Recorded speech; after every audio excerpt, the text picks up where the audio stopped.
Assalamualaikum warahmatullahi wabarakatuh. Selamat datang pada podcast monolog. Kita kali ini yang membahas mengenai penerapan sistem merit di Indonesia.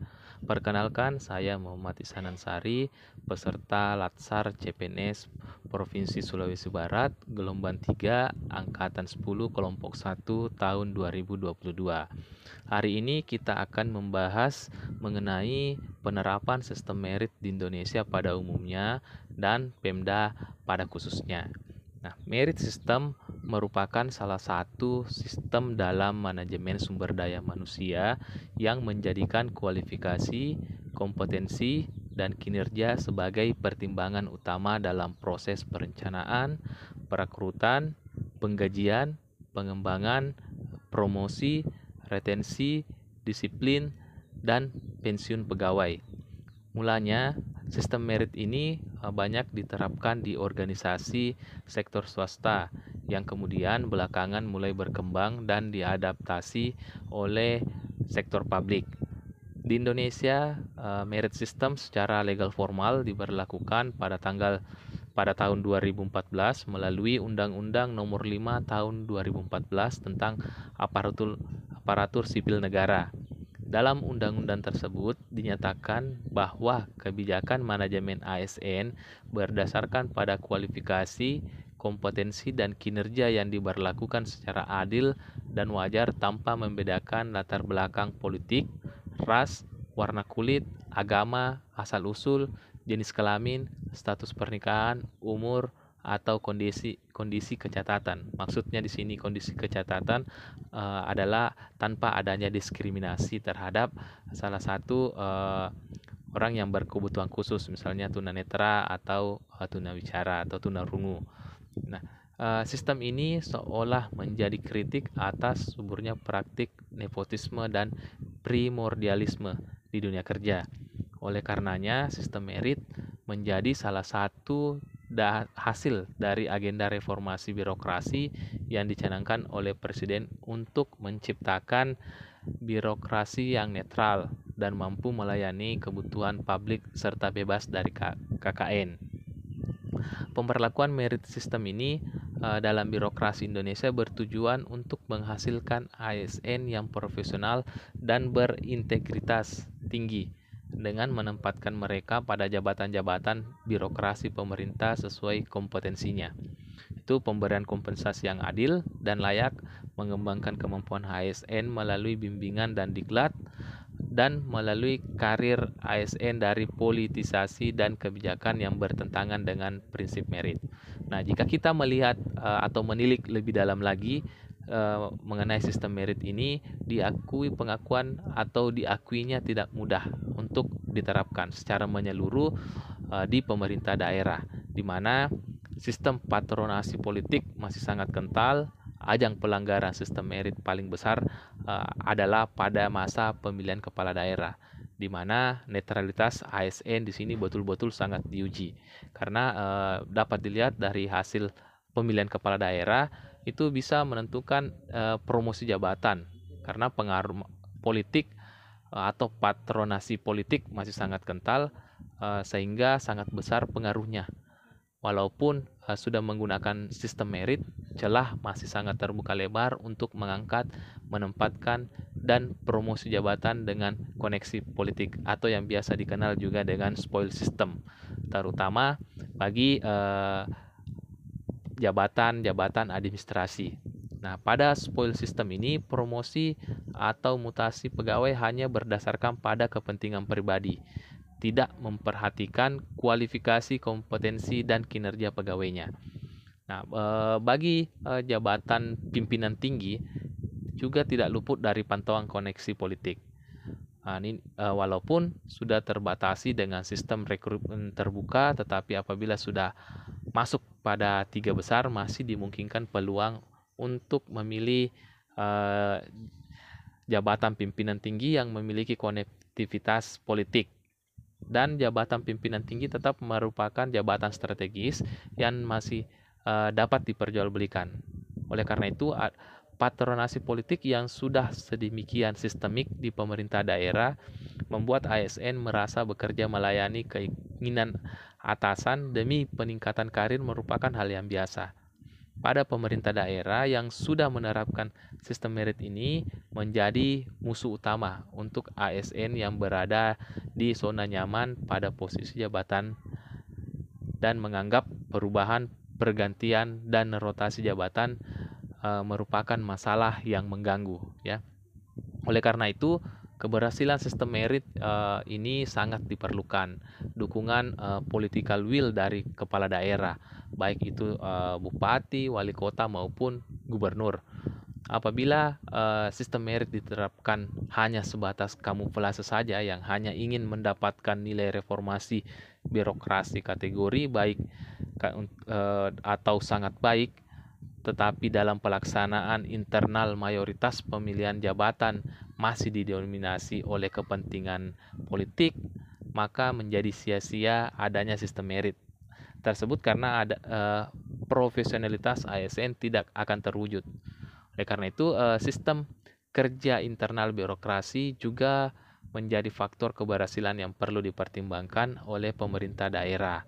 Proses bisnis yang mengandalkan teknologi informasi, sarana prasarana peningkatan kompetensi yang mendukung, kebijakan yang diarahkan semaksimal mungkin untuk mewujudkan sistem merit ini secara benar dan asesmen yang akurat, transparan, serta didukung oleh SDM yang unggul yang mengawal proses sistem merit juga menjadi bagian yang penting harus dimiliki oleh pemerintah daerah.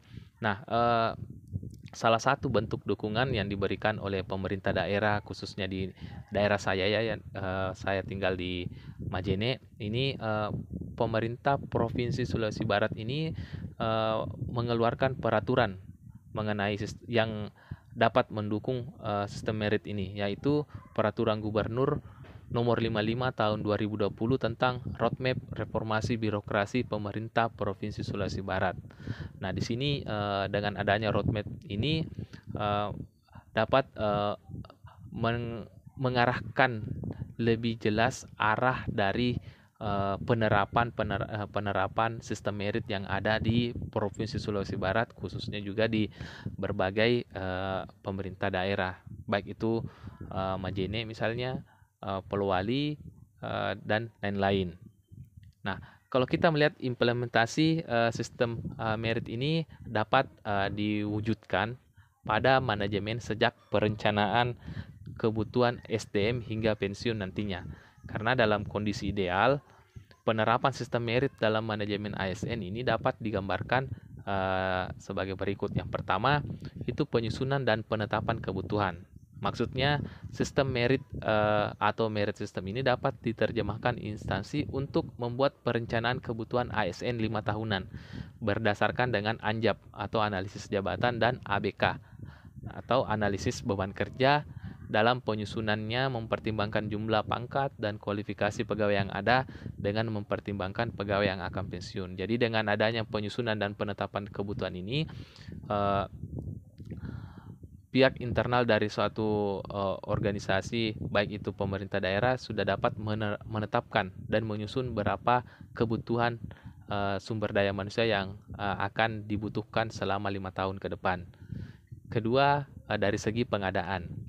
Pada aspek pengadaan ini, merit system salah satunya ditunjukkan dengan mekanisme rekrutmen pegawai secara terbuka, transparan, dan kompetitif. Dengan metode tersebut diharapkan SDM yang dihasilkan berasal dari talenta-talenta terbaik dan unggul. Nah, contohnya penerapan di tempat saya, karena saya mengabdi pada Universitas Sulawesi Barat. Nah, ini sudah ditunjukkan ya dalam hal merit system dalam hal pengadaan, yaitu Universitas Sulawesi Barat telah melakukan pengadaan penerimaan dosen PNS yang dimana proses rekrutmennya sudah terbuka, transparan, dan kompetitif. Nah, ketiga, dalam hal pengembangan karir. Merit system dalam aspek ini dapat berupa kebijakan program pengembangan karir berdasarkan hasil pemetaan talenta melalui asesmen analisis kesenjangan kompetensi dan kesenjangan kinerja talent pool, dan rencana suksesi berdasarkan pola karir instansi. Adapun yang keempat itu promosi dan mutasi. Nah, merit system pada aspek promosi dan mutasi ini diwujudkan dalam bentuk kebijakan yang objektif dan transparan didasarkan pada kesesuaian kualifikasi, kompetensi, dan kinerja dengan memanfaatkan talent pool. Salah satu bentuk kebijakan tersebut adalah pengisian JPT atau jabatan pimpinan tinggi melalui seleksi terbuka. Melalui seleksi terbuka diharapkan dapat menghasilkan orang yang tepat untuk menduduki suatu jabatan sesuai kebutuhan organisasi. Nah, mengatasi spoil sistem dan jual beli jabatan serta memberikan kesempatan bagi semua pegawai untuk berkompetisi. Nah, ini dalam hal promosi dan mutasi ini dapat menjawab tadi hasil dari spoil system yang saya bahas beberapa saat yang lalu, ya. Untuk mengatasi spoil system yang ada atau penempatan orang-orang berdasarkan dengan jenjang kekerabatan atau jalur politik, itu dapat diterapkan merit system dengan cara menjaring orang-orang yang memiliki talenta-talenta yang dapat menduduki jabatan pimpinan tinggi dengan mengadakan talent pool tadi, ya. Yang kelima adalah penilaian kinerja. Nah, penetapan target kinerja, evaluasi kinerja secara berkala dengan menggunakan metode objektif, menganalisis kesenjangan kinerja, dan mempunyai strategi untuk mengatasi dan menggunakan hasil penilaian kinerja dalam membuat keputusan terkait promosi, mutasi dalam bentuk implementasi dari merit system ini. Jadi dengan kata lain, merit system di sini dijadikan sebagai sarana penilaian kinerja dari pegawai. Dan keenam adalah penggajian, penghargaan, dan disiplin. Nah, maksudnya di sini instansi mengaitkan hasil kinerja tadi dari hasil penilaian kinerja ini kemudian membayar dengan berdasarkan apa yang telah dicapai, dengan membayar tunjangan kinerja dan memberi penghargaan kepada pegawai serta melakukan penegakan nilai dasar, kode etik, dan kode perilaku. Dan yang terakhir adalah jaminan perlindungan. Nah, ini instansi mempunyai program perlindungan untuk pegawai di luar jaminan kesehatan, jaminan kecelakaan kerja, dan program pensiun yang diselenggarakan pemerintah nasional, serta menjamin kemudahan pelayanan administrasi bagi pegawai. Nah, ini juga bisa kita lihat dalam hal penerapannya, ya, di Provinsi Sulawesi Barat dengan cara membentuk panitia SPAD atau membentuk salah satu panitia asesmen predikat pegawai yang dimana telah dibuat, ya, atau telah dibentuk oleh pemerintah Provinsi Sulawesi Barat dengan menunjuk LPMP Provinsi Sulawesi Barat sebagai penyelenggara SPAD.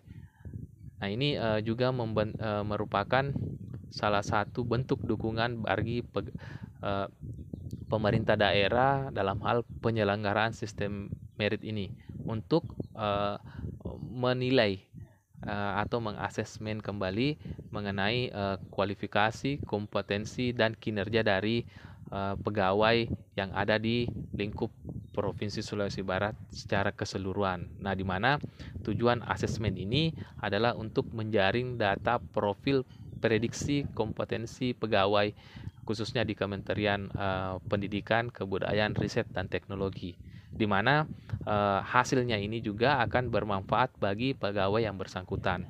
Dengan mengetahui gambaran potensi diri, mengetahui kebutuhan pengembangan diri yang tepat, maka berkesempatan untuk terpilih dalam pembinaan kader potensial atau talent pool tadi untuk mengisi jabatan pimpinan tinggi.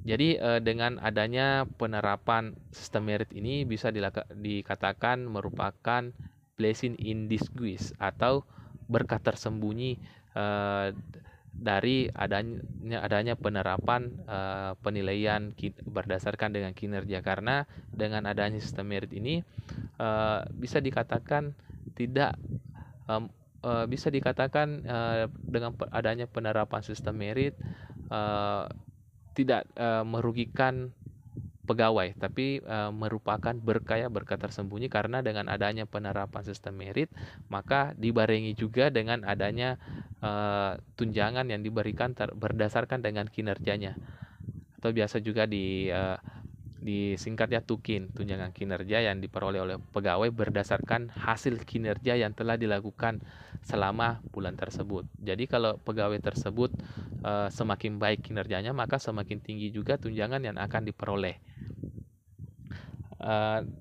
Dari sisi evaluasi, kita lihat pada perjalanannya selama hampir 8 tahun, implementasi sistem merit di birokrasi Indonesia tidak terlepas dari tantangan-tantangan yang dihadapi.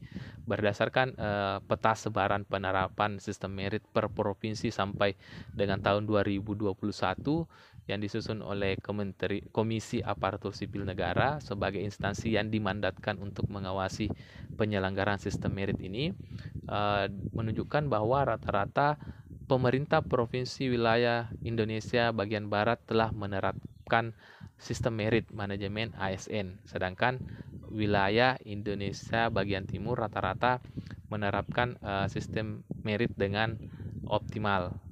Maka sebaran ini menunjukkan bahwa faktor geografis mempengaruhi implementasi sistem merit. Bukan fakta yang mengejutkan lagi mengenai wilayah Indonesia yang sangat luas dan berbentuk kepulauan yang seringkali menjadi tantangan dalam hal pemerintahan, baik itu pembangunan maupun yang lainnya, hingga berujung pada ketimpangan kondisi antara wilayah Indonesia wilayah bagian barat dan Indonesia wilayah bagian timur. Nah, sementara itu sejalan dengan prakteknya baik dari perekrutan pegawai guna menjaga dan meningkatkan kualitas SDM, hasil rekrutan tersebut semestinya ditindaklanjuti dengan pembinaan dan pengembangan yang baik. Hanya saja dari penilaian implementasi sistem merit yang dilakukan KASN ini justru menunjukkan aspek pengembangan karir yang cenderung rendah dan perlu ditingkatkan. Jadi penerapan merit pada aspek promosi serta mutasi juga masih rendah, sehingga perlu diakselerasi dan ditingkatkan. Nah, hal ini tentunya perlu menjadi perhatian karena menunjukkan masih adanya peluang terjadinya praktek nepotisme berbasis primordial maupun afiliasi sosial politik atau spoil system. Padahal pengisian jabatan seharusnya dilakukan sesuai dengan kualifikasi yang dibutuhkan dan kompetensi serta kinerja dari pegawai dengan melihat pola karir. Nah, jadi dapat kita simpulkan bahwa kita tidak bisa memungkiri ya dengan berlakunya merit system dalam birokrasi Indonesia yang bertujuan untuk menghasilkan ASN yang profesional dan berintegritas dengan menempatkan mereka pada jabatan-jabatan birokrasi pemerintah sesuai dengan kompetensinya, serta pemberian kompensasi yang adil dan layak untuk mengembangkan kemampuan ASN melalui bimbingan dan diklat dan melindungi karir ASN dan dari politisasi dan kebijakan yang bertentangan dengan prinsip merit system ini masih belum sepenuhnya optimal sesuai dengan ketentuan maupun ekspektasi. Karena dalam praktiknya penerapan merit system di Indonesia masih cukup kompleks karena adanya pengaruh kondisi lingkungan di mana sistem itu diterapkan. Oleh karenanya, tidak heran jika progres implementasi dari sistem merit antara instansi satu dengan instansi yang lain berbeda, mengingat adanya konteks lingkungan. Jadi lingkungan sosial ini merupakan salah satu hal yang mempengaruhi dari penerapan sistem merit ini. Tentunya geografis yang berbeda juga akan mempengaruhi. Nah, tapi pada akhirnya penerapan sistem merit ini lebih dari sekedar angka ya dalam penilaian dan tidak semestinya kita terfokus pada pengumpulan poin saja, karena seperti yang kita lihat sekarang, pegawai berlomba-lomba untuk fokus untuk mengumpulkan poin-poin bagi kinerjanya, tapi dia tidak fokus pada bagaimana cara pengembangan dirinya sendiri, sehingga pada proses internalisasi dalam pemikiran dan kesehariannya, para pelaku dari pegawai ini perlu menjadi catatan bahwa evaluasi dari sistem merit ini dilakukan melalui scoring atau penilaian atas tercapainya aspek yang ideal yang dibuktikan salah satunya dengan dokumen administrasi. Oleh karenanya, kemampuan pengelolaan kepegawaian instansi pemerintah untuk menyiapkan berbagai prasyarat penilaian turut berpengaruh pada penilaian sistem merit di Indonesia. Karena tidak bisa dipungkiri juga bahwa ASN ini khususnya yang ada di sebagai contoh misalnya di Universitas Sulawesi Barat, kita bisa melihat para tendik dan staf itu sekarang berlomba-lomba untuk meningkatkan kinerjanya karena dengan seiringnya peningkatan kinerja yang dilakukan, maka seiring juga adanya income atau pendapatan sesuai dengan apa yang telah dia kerjakan. Pendapatan ini berupa tunjangan kinerja yang diperoleh dari tendik dan staf. Ini bisa dilihat ya dari hasil pantauan saya bahwa dengan adanya sistem merit ini lebih memotivasi para tendik dan staf untuk bekerja secara maksimal, karena bisa dilihat apabila dia tidak melakukan pekerjaan dalam satu hari saja, maka dia akan kehilangan kinerja atau kehilangan tunjangan kinerja ceritanya. Jadi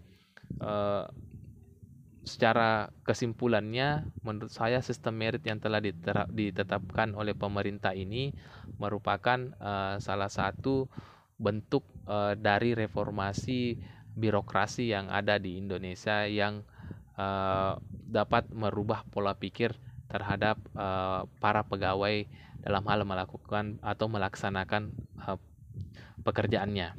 Oke, mungkin demikian yang bisa saya bahas mengenai penerapan sistem merit di Indonesia dan pemerintah daerah pada khususnya. Wabillahi taufiq wal hidayah. Wassalamualaikum warahmatullahi wabarakatuh.